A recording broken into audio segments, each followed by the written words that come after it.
रेफ्रीले fair खेलाइदिने भनेपछि favour गरेर नखेलाइदिने भनेपछि यस्तो गाह्रो पो हुँदो रहेछ अर्जेन्टिनालाई जित्नको लागि। हेऱ्यो होला नि त आजको म्याच। गोलका ठाउँमा 5वटा येल्लो कार्ड, एउटा रेड कार्ड पनि पाए आज त। आम्मामा बल हान्नुको साट्टै त्यो मान्छे हान्दै बसेको थिए। त्यो बल हान्नु बल नपाउने। अब अर्जेन्टिना खेलाडीहरूले बल नपाएपछि के गर्नु, फ्रस्ट्रेसन, खुट्टा चिलायो, हात चिलायो, गर हुन्छ नि। अब ह्यान्डबललाई पनि हुन्छ नि कहिले कसो त्यो ह्यान्डै नदिने बलहरू पनि कति रोडहरू थिए हुन्छ नि। खुट्टाले बल नपाए, हातले छुन बल नपाए चाहिने बरु गरम मान्छेलाई धक्का ल्याछन्, मान्छेलाई हान्ने खाए मजाले। येल्लो कार्ड खाए, रेड कार्ड खाए, म्याच पनि खाए होइन। सबै अरूले सप्प परेर ल्याम्मा लाएर हुन्छ नि रुँदै घर। यस्तो हो क्या, बुझेन। अस्ति भनेको यस्तो म्याच खेला आजको म्याच हेरेर त अब चित्त बुझ्यो होला नि त। अब आफूलाई पनि अलिकति हुन्छ नि, हो आज चाहिँ म्याचै खेला जस्तो फिल भयो होला नि त। है गाह्रो छ गाह्रो।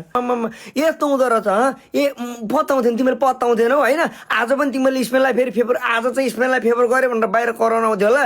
स्पेनले हानेको गोललाई चाहिँ बरु फल भनेर जब ब्याक लग्यो नि, हो त्यसपछि तिमीले पनि बुझ्यौ कि होइन यार आजको रेफ्रीले चाहिँ बरु फेरै खेलाएको रहेछ भन्ने कुरो त बुझ्यौ होला है। अस्तितिर भनेको यस्तो गेम खेलाइसी हेर्न पनि मजा आउने हो, गेम पनि बबालै हुने हो, राम्रो हुने, सही हुने हो क्या।